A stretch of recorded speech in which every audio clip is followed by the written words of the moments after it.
இன்னைக்கு ஐயா சிவகுமார் அவர்களுக்கு 9வது நினைவு நாள். அதுமா இங்கே நினைவு நாளுக்கு அஞ்சலி செலுத்துக்கு வந்திருந்தோம். அண்ணன் மனோகரன் வந்து இளம் சிங்கம்னு எல்லாம் சொல்கிறாங்க. இந்த கட்சியில் வர அனைவருக்கும் சிங்கம் ஒரு வீரர்களை மட்டும்தான் இந்த கட்சியில் எடுக்கிறோம். நம்ம கட்சி பிளாக்லேயே பார்த்தீங்கன்னா சிங்கத்தோடு தான் எல்லாத்தையும் வரவேற்கிறோம். அது மேடையில் இருக்கும் திரு முருகானந்தம் அண்ணன் அவர்களுக்கும், திரு ஆறுமுகம் அவர்களுக்கும், திரு அண்ணன் அப்துல் பாஷித் அவர்களுக்கும், திரு பிரபாகரன் அவர்களுக்கும், திரு மனோகரன் அவர்களுக்கும், அனைத்து தாய்மார்களுக்கும், தந்தைமார்களுக்கும், என் ரத்த பந்தங்களுக்கும், இன்னைக்கு வருகை தந்திருக்கும் அனைத்து நல்ல உள்ளங்களுக்கும் என் மனமார்ந்த வணக்கத்தை தெரிவித்துக் கொள்கின்றேன். நான் அரசியல் வந்த முதல் நோக்கமே மக்கள் ரொம்ப பாதிக்கப்பட்டிருக்காங்க, ரொம்ப பின்தங்கியிருக்காங்க. நம்மளால ஏதாவது ஒரு முயற்சி, ஏதாவது ஒரு உதவி செய்யணுங்கிற ஒரு நல்ல நோக்கத்தோட தான் வந்திருக்கோம். எனக்கு அரசியலை சம்பாதிக்கணுங்கிற எந்த ஒரு நோக்கமும் இல்லை. இது சம்பாதிக்கணுங்கிற எந்த ஒரு அவசியமும் இல்லை. இன்னைக்கு இருக்கிற அரசியல்வாதிகள் முக்கால்வாசி பேர் பார்த்தீங்கன்னா மக்களை ஓட்டு வாங்குறது மட்டும்தான் வராங்க. அதுக்கப்புறம் அவங்களை கண்டுக்கிறதும் இல்லை. அவங்களோட வாக்கு வங்கியா பார்த்துட்டு ஓட்டு கேட்டுட்டு அதோட போயிடுறாங்க. மக்களுக்கு எந்த ஒரு நல்ல விஷயமும் செய்யறது இல்லை. சரி, நல்ல விஷயம் தான் செய்யலைன்னா அதுக்குன்னு ஒரு போலி மருந்து மாதிரி தயாரித்து அதே மக்களுக்கு விநியோகித்து அதுலேருந்து காசு சம்பாதிக்கணும்னு பார்க்குறாங்க. இந்த மாதிரி மோசமான விஷயங்கள், இந்த மாதிரி தவறான விஷயங்கள்லாம் எதிர்கொள்ளணும் தான் நான் என்னோட தொழிலே விட்டுட்டு உங்களுக்காக வந்திருக்கேன். அதே மாதிரி காரைக்காலை பார்த்தா புதுச்சேரியில் இருக்கவங்க என்னமோ இதை ஒதுக்கப்பட்ட ஊர் மாதிரி ஆக்கிட்டாங்க. அங்கிருந்து முதலமைச்சராக இருக்கட்டும், எந்த ஒரு அமைச்சராக இருக்கட்டும், யாரும் இங்கே மக்களோட என்ன நிலைமைங்கிறத கூட பார்க்கறது இல்லை. இங்கெல்லாம் பார்த்தீங்கன்னா விதவைகள் அதிகமாக இருக்காங்கன்னு சொல்றாங்க. இன்னமும் கள்ளச்சாராயமும் இங்கே நிறைய இருக்குன்னு சொல்றாங்க. போதைப் பொருள் அடிமையாகி நிறைய பிரச்சனைகள் இங்கே இருக்கும் இன்னும் சொல்றாங்க. ஸோ இவங்களுக்குலாம் நல்ல ஒரு சுய உதவி குழு, மகளிருக்கெல்லாம் ஒரு சுய உதவி குழு மாதிரி செஞ்சு அவங்களுக்குலாம் ஏதாவது உதவி செய்யணுங்கிற ஒரு நல்ல எண்ணம் இது வரைக்கும் இங்கே ஆட்சி பண்ணவங்களுக்கு ஒரு இருந்ததில்லை. ஸோ இதெல்லாம் பார்த்து பெண்கள் புயலுக்காக முதல்ல நான் பெண்கள் புயலுக்குலாம் இங்கே உதவி பண்ணணும் வந்தோம். அப்படிதான் நம்மளுக்கு மக்கள் இன்னமும் இவ்வளோ கஷ்டப்படுறாங்களே, நம்மளோட வாழ்க்கை எங்கேயோ இருக்கு, நம்ம பாட்டுக்கு ஏதோ ஒரு வாழ்க்கையில் வாழ்ந்துட்டு இருக்கோம். இந்த பிரச்சனைகள்லாம் தீர்க்கணும்னு ஒரு நல்ல நோக்கத்தை தான் வந்திருக்கோம். அது உங்கள் அன்பு ஆதரவு என்னைக்கும் தேவை. அதே மாதிரி எப்போ பார்த்தாலும் நம்ம மீனவர்களை சும்மா பிடிச்சிட்டு போயிடுறாங்க ஸ்ரீலங்காவிலேருந்து. நான் எப்பவுமே சொல்றது என்னன்னா, இது ஒரு கொலை குற்றம் ஒன்றும் பண்ணலை. மீனவர்களுக்கு அவங்க மீன் பிடிக்கிறதுக்காக செல்றாங்க. அதில் ஏதாவது பிரச்சனை இருந்தால் நம்ம கூப்பிட்டு வச்சு பேசி இது சுமூகமாக முடிக்கணுமே தவிர, இது எப்போ பார்த்தாலும் அரெஸ்ட் பண்ணி இது ஒரு ஓயாத. நான் சின்ன வயசுல டிவி ஆன் பண்ணும் போதுலேருந்து தெரியும், இந்த மாதிரி மீன் காரைக்காலில் தமிழ்நாட்டில் மீனவர்கள் பிடிச்சிட்டாங்க, ராமேஸ்வரத்துல பிடிச்சிட்டாங்க. இது காலங்காலம் நம்ம கேட்டுட்டே இருக்கமே தவிர இது வரைக்கும் ஒரு நடவடிக்கை எடுத்த மாதிரி தெரியல. ஸோ அதுக்காக நான் நம்ம ஸ்ரீலங்கன் அம்பாசிடர் லாஸ்ட் டைம் 23 பேர் அரெஸ்ட் ஆகியிருந்தாங்க. அவங்களுக்கு எங்களோட உதவிலாம் இங்கே செஞ்சு எங்களோட கான்டாக்டில் இங்கே எல்லாத்துக்கும் அவங்களை சந்திச்சு அவங்கள லாயர்லாம் அப்பாயிண்ட் பண்ணி எவ்வளோ சீக்கிரமாக வெளில எடுத்துகிட்டு வந்தோம். அவங்க வெளில எடுத்துகிட்டு நம்ம தமிழ்நாட்டுக்கு இங்கே ரிட்டர்ன் வந்துட்டாங்க. அது கூட நம்ம அரசாங்கத்துக்கு தெரியாமல் கேட்டால் மெயில் இன்னும் வரலன்னு சொல்லி உட்காந்துருக்காங்க. இப்போ அடுத்தது 11 பேரை இப்போ நேற்று அரெஸ்ட் பண்ணியிருக்காங்கன்னு சொல்கிறாங்க. இப்போ நம்ம இந்தியன் அரசாங்கம் நம்ம ஸ்ரீலங்காவுக்கு நிதியுதவி மட்டும் 50,000 கோடிக்கு மேலே நம்ம செஞ்சுருக்கோம். இந்திய அரசாங்கம் அப்படி ஒரு நாட்டுக்கு நம்ம 50,000 கோடி நிதி உதவி செய்யும் போது ஒரு மீனை பிடிக்கிறதுல உங்களுக்கு என்ன பிரச்சனை? இதுக்காக நான் அந்த அமைச்சர்கிட்ட பேசி அடுத்த காரைக்காலில் ஒரு 10ஆம் தேதி டு 13ஆம் தேதி வராங்க இந்தியாவுக்கு. அது ஸ்ரீலங்கன் அம்பாசிடர், ஹை கமிஷனர், அதுக்கப்புறம் அந்த மினிஸ்டரை வர சொல்லி காரைக்காலில் நம்ம சைடில் ஒரு 5 பேர் குழுவும் அவங்க சைடில் ஒரு 5 பேர் குழுவும் போட்டு இதை இம்மிடியேட்டாக தீர்க்கணும்னு சொல்லி இப்போ வரவேற்கிறோம். கண்டிப்பாக இதுக்கு ஒரு நிரந்தரமான ஒரு தீர்வு தேவை. இது எப்போ பாரு உட்காந்து நம்ம ஆளுங்க அங்கே ட்ரீட் பண்ணுற விதமும் சரியில்லை. ஆர்மி என்னமோ அரெஸ்ட் பண்ணால் ஏதோ நம்மளோட ஒரு கொலையாளி மாதிரியும் நம்மளோட தேச துரோகி மாதிரி பார்க்குறாங்க. ஸோ இதெல்லாம் போக்கி நல்லா அவங்களுக்கு ஒரு வாழ்வாதாரம் அமைச்சு கொடுக்க வேண்டும். அதே மாதிரி நம்ம விவசாயத்துக்கு இன்னும் காவேரியிலேருந்து தண்ணி ஒழுங்காக வரதில்லைன்னு சொல்லி சொன்னாங்க. இவ்வளோ அரசாங்கம் இருந்துச்சு, காங்கிரஸ் தான் இதில் ஆளுமையாக இருந்தாங்க. மேலே காங்கிரஸ் கர்நாடகாவில் காங்கிரஸும் வந்தாங்க, பிஜேபியும் வந்தாங்க.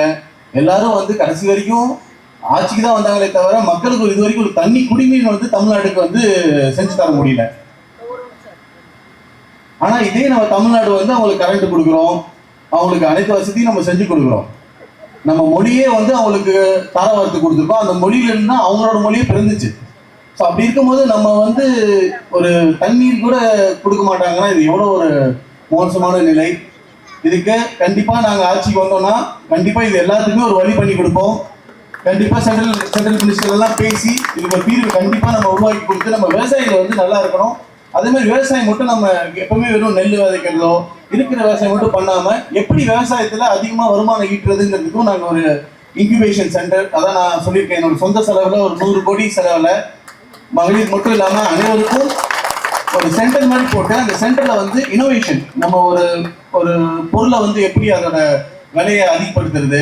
இப்போ நம்ம இங்கே ஒரு தென்னை மரத்தில் தென்னைக்காய் எடுக்கணும்னா அதை எப்படி நம்ம வெளிநாட்டுக்கு எக்ஸ்போர்ட் பண்ணுறது, அதே மாதிரி இங்கே மீன் பிடிச்சா அந்த மீன் எப்படி நம்ம எக்ஸ்போர்ட் பண்ணுறது, அது எல்லாத்துக்குமே டிஜிட்டலாக பிளாட்ஃபார்ம்லாம் போட்டு ஒரு இன்குபேஷன் சென்டர்லாம் பண்ணி நம்ம இன்வெஸ்ட் பண்ணி அதை தரத்தை உயரத்துக்கு வழி பண்ணிட்டு இருக்கோம். அது போக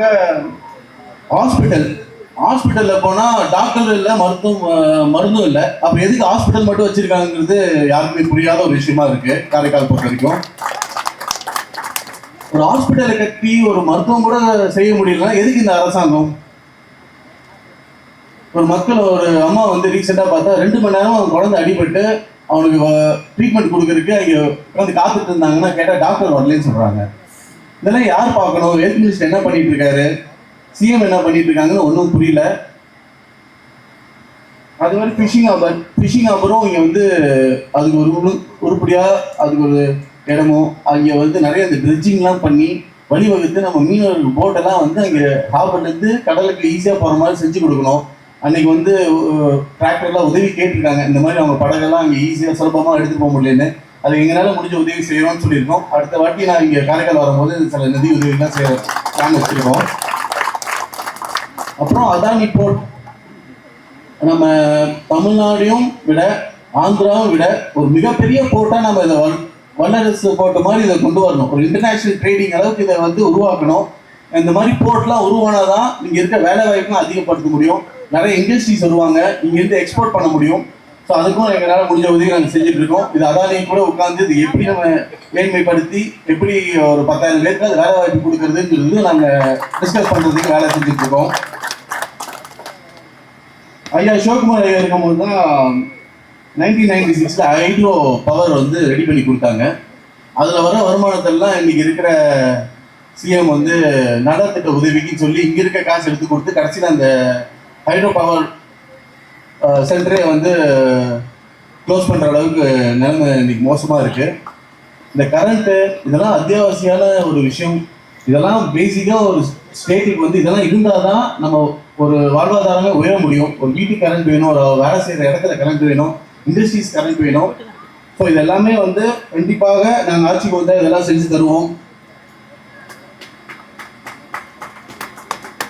அதே மாதிரி சனீஸ்வரன் கோயில், நம்ம எந்த கிரகமும் நம்மளுக்கு வந்தாலும் கவலைப்பட மாட்டோம்.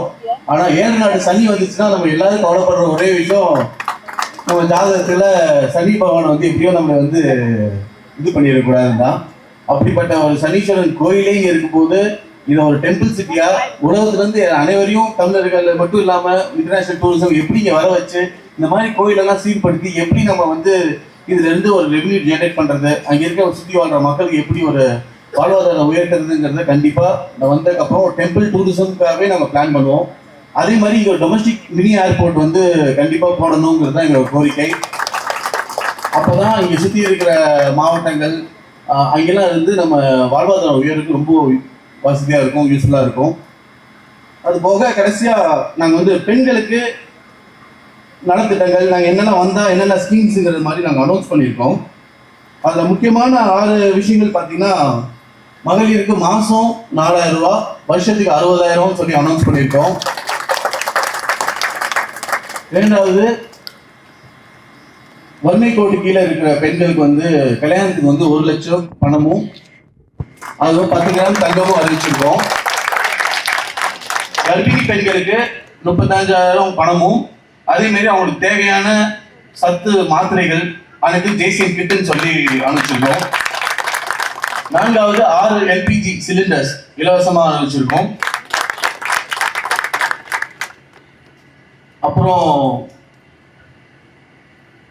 விதவைகளுக்கு, கணவரால் விடப்பட்ட பெண்களுக்கு, ஆதரவற்ற பெண்களுக்கு, கல்யாணம் ஆகாம முதியோர்களுக்கு, அவங்களுக்குலாம் வருஷம் 60,000 பணம் அவங்களுக்கு பண வசதி செய்யணுங்கிறத அறிவிச்சிருக்கோம். அது போக நம்ம கல்வித்தரம் வந்து ரொம்ப மோசமா இருக்கு.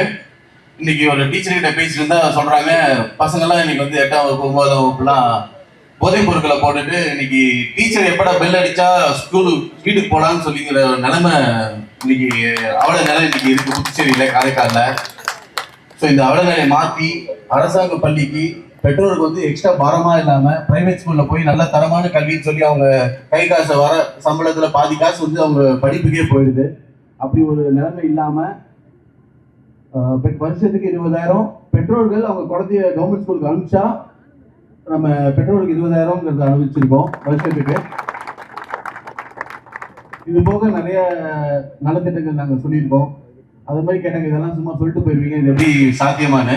நான் சொன்னேன், ஃபர்ஸ்ட் சென்ட்ரல் கவர்மெண்ட்ல இருந்து நம்மளுக்கு 500 கோடி பணம் கொடுக்குறாங்க.